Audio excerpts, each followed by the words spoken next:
Sabi dito sa balita ng News 5, yung ating Pangulo galit na galit at napamura. Yan ang kwento mga kababayan na DILG Secretary at John Vic Remulla matapos na makita yung present na picture po ng limpak-limpak na salapi sa investigasyon ng Senado dito po sa massive corruption sa flood control projects. Yan lintik na mga yan. Napamura umano si President Bongbong Marcos nang makitang limpak-limpak na pera sa misa na pinagati-atian umano sa flood control projects ayon kay Interior Secretary John Vic Remulla sa panayam sa kanya ni Cheryl Cosim. Yan yung nakita mga kababayan ng ating Pangulo, yung present dito sa Senado. Sabi ni John Vic, doon ko lang narinig na nagmura ang presidente. Sabi niya, lintik na mga yan. Ano ba gagawin nila sa pera na yan? Yan ang pagmumura ng ating Pangulo, lintik lang. Malayo sa pamilya Duterte, lalo kay Digong at kay Sara. Si Digong pag nagmura po, talagang kakilakilabot, lalo na po si Sara. Pero yung ating Pangulo, galit na po. Ang bigkas lang ng ating Pangulo, lintik ang mga yan. Yun na po pala, ang lintik po, kidlat. Lintik lang ang walang ganti. Yan a Filipino language like Tagalog lintik or its related form lintik primarily means lightning or a flash of lightning. It is also commonly used as a mild curse word of expression of anger. Wishing someone to be struck by lightning, similar to saying blast it or gadam. For example, lintika is a vulgar insult meaning, ayan na po, basahin na lang ninyo. Ayan, lintik lang ang walang ganti. Tamaan ka sana ng lintik. Lintik ka talaga. Lintik as a curse, the vulgar sense comes from the belief that being struck by lightning is a form of damnation. So calling someone a lintik is wishing them that fate. Natamaan ka sana ng lintik. Pero po, yung lightning po, sabi nga, yung chances na tamaan ka ng lightning, parang yung chances na manalo ka sa loto. Pambira ang tamaan ka ng lintik. So that is just a mild expression of anger. Mild na na pagmumura. Pero galit na niya ng ating Pangulo. Pero si Sara pag nagmura po, tapos si Digong. O diba? O ito si Sara, kung magmura. Na ninyong lahat, Martin Romualdez, Lisa Marcos, Bongbong Marcos.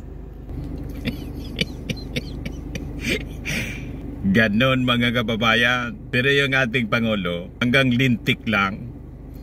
Ano yan? Ano yung gagawin nila dyan sa perang yan? O di ba po? O ngayon, yung iba-ibang grupo, patuloy nang gagatong ng gulo. Gusto nila na mag-people power. Malabo na suportahan kayo ng ating mga mamamayang Filipino. Kasi malinaw na mismo yung ating Pangulong Bongbong Marcos ang nag-expose nito. Ayan growing outrage versus corruption, more protests coming. Yan report ng Inquirer, with corruption now exposed in defective and non-existent flood control projects, public outrage is translating into street protests with more individuals expected to voice out their indignation. Gusto nilang magsamantala, gustong kopyahin yung nangyari sa Nepal, Indonesia at Bangladesh. Mabibigo kayo kasi hindi man po bobo, hindi man mga moron. Nakikita ng ating mga mamamayang Pilipino ang efforts mismo ng ating Pangulo, ng ating administrasyon. Siya lang ang gumawa nito. Not even Noynoy Aquino. Kasi po, ang korupsyon na to dekada na. Panahon pa to ni Coricong, ni ERAP, ni GMA, ni Pinoy, ni Digong. Dekada. Mula nang mauso, mga kababayan, yung pork barrel fund na binibigay sa mga senador at mga congressmen. Doon nagsimula ang massive corruption mga kababayan sa mga infrastructure projects. Alam yan ng ating mga mamamayan. Kaya hindi ninyo pwedeng gatungan ang ganitong uri ng pag-aklas na gusto ninyong itulad sa nangyayari ngayon sa Nepal na sinunog pati yung parliament building, pati yung first lady, sinunog ng buhay at pinag-gugulpi yung mga officials.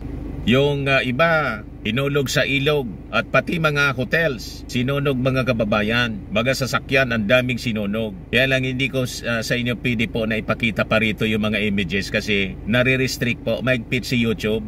Anyway, nakita na ninyo siguro sa mga balita. Gusto nilang kopyahin ganong uri ng pag-aaklas. Awa kayo sa mga inosente na pwedeng madamay. Di ba? Ginagawa ng ating Pangulo ang mahinahon na solusyon sa problemang ito. And in fact, binuo na ng ating Pangulo yung Independent Commission. I-announce na lang niya kung sino yung mga magiging members. Sabi, 3 members, isang chairman. May mga pangalan na po na sinasabi, kaya lang mas naniniwala tayo mga kababayan, mas maniniwala tayo sa mismong i-announce na pangalan ng ating Pangulo. Alam naman natin, may mga vested interest po. Lalo yung mga dilawan, palitaw sila ng palitaw na mga pangalan. Hindi na makapaghintay, inuunahan yung ating Pangulong Bongbong. Unang pinalitaw na pangalan, si Magalong, yayaw ng ating Pangulo ng politiko. Tapos si Babe Singson, alamang hindi man po kasama yung dalawa. Tapos kahapon, pinalitaw yung pangalan ni dating Justice, Senior Associate Justice Antonio Carpio. Tapos si Bernabe. Pero wala pa pong say, wala pang word galing po sa Palasyo Malacanang. So maniniwala tayo doon sa mismong ipapalabas ng Palasyo Malacanang na mga official names. Ang gustong mangyari nila kasi po, ang motibo nila, alam naman natin, ang sitting Vice President, hindi man po nangyari yung impeachment, archive, si Sara, pag natanggal, mga kababayan yung ating Pangulo na gusto nilang puwersahin na mag-resign ng iba-ibang puwersa, sigurado si Sara ang uupo. Hindi man yan papayag yung ating mga mamamayang Filipino sa ganyang kanilang agenda mga kababayan. At yung ibang grupo, gustong mag-resign lahat, resign all daw. Sinang uupo? Kayo. Alam na namin kung sino yung iuupo ninyo. Gusto ninyong umupo na walang without the benefit of election kasi hindi kayo nananalo sa eleksyon. Di ba? Seryoso po sa paglaban sa korupsyon yung ating administrasyon. Ito nga yung balita ngayon, DPWH to file 25 non-bailable cases over flood control anomalies. Yan 3 hours ago. So among the 25 who will be charged are the former Bulacan 1st District Engineer Henry Alcantara ng DPWH, former DPWH District Engineer Bryce Hernandez, and contractor Sara Diskaya according to Dizon. Kahapon po, 18 pa lang ito, nadagdagan na pala. And also among them are the companies that we are hearing about now and personalities like the Diskayas. They're among them. Na-file na yata sa ombudsman kahapon, mga kababayan. And more cases will be filed.